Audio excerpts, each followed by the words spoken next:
Vi skal prøve at se, om vi kan løse en differentialligning ved hjælp af en meget simpel kommando i Inspire, som man kan bruge til at løse differentialligninger med.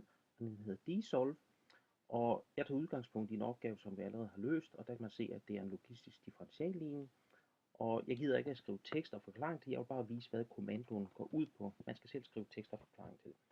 Og jeg starter med at skrive dsolve hernede, og jeg taster differentialligningen ind, og det der er vigtigt, det er, at man bibeholder den notation, opgaven den har. Det vil sige, at den hedder et mærke er lig med 0,00526 gange n gange parentes 209 minus n.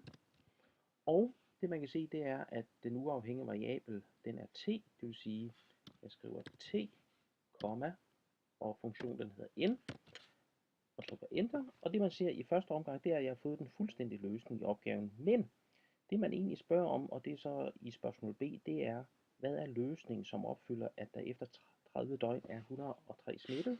Og måden man gør det på, det er egentlig bare ved, at man der har samme kommando her, så tilføjer man en lille ekstra information.